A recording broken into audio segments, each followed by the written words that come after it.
New Zealand researchers recently voiced concern about a lack of data about the effects of cannabis.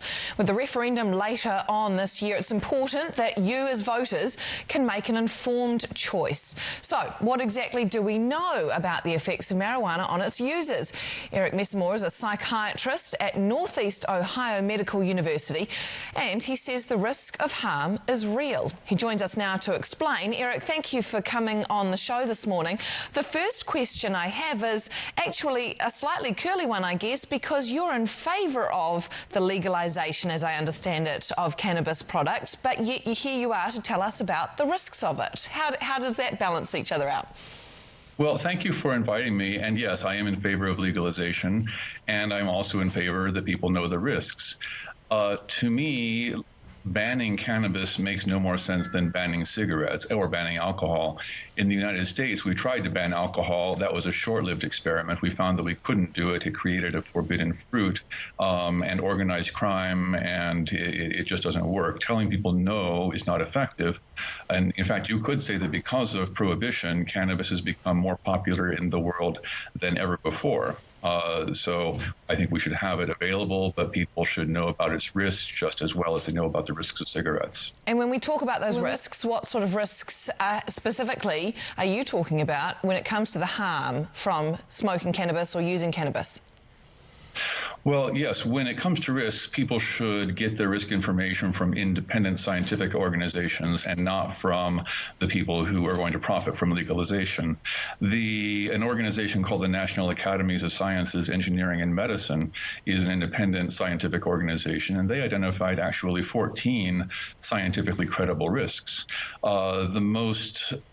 The most common and the most serious of them are severe anxiety and panic attacks, and psychosis, which is a form of extreme paranoia and even hallucinations. It's also very risky for pregnant women to use cannabis during pregnancy. We know that babies that are born to women who use cannabis during pregnancy have about a twofold higher risk of being born of a very low birth weight, meaning 5.5 pounds or 2.5 kilograms or less. Such babies also have double the risk of spending time in the neonatal intensive care unit. There are also risks of addiction or problematic use. There are risks that if children are in the house in areas where cannabis is legal, that they are exposed to cannabis products or cannabis concentrates, and several more of them, but those are some of the most important ones.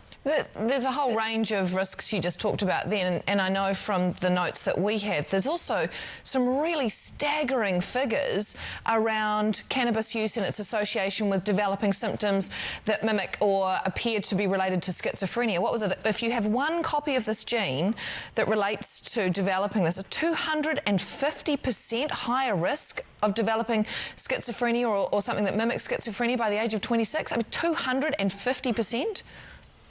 This is correct, and some very interesting and very alarming risks data about cannabis risk came from New Zealand. The data that you mentioned came from a study known as the Dunedin cohort study. In 1972, scientists decided to track the lives of about 1,000 children born at Queen Mary's Hospital in Dunedin. It's a very famous study. It's developed some fantastic research. I know what you're talking about. Yeah, and so they're followed for their entire lives. At 15 years old and 18 years old, they were asked, have you used cannabis? And simply recording yes or no. Of the ones that used cannabis before age 18, there were significantly higher rates of being diagnosed with schizophrenia or schizophrenia-like diagnosis at the age of 26. Cannabis legalization advocates, the one that I call the optimists. I'm a legalization advocate as well, but I'm a realist. But the ones I call the optimists tend to say, well, that schizophrenia risk is only a problem if you carry risk genes. And the Dunedin study showed that those risk genes are actually very common. 50%, so if you had isn't it? Yes, if you had 2 copies of the low-risk gene, cannabis has no bearing on your likelihood for developing schizophrenia, but only 25% of the sample in Dunedin had that risk profile. Half, or 50% of the sample contained 1 dose of the risk gene, and that conferred about doubling the risk of schizophrenia.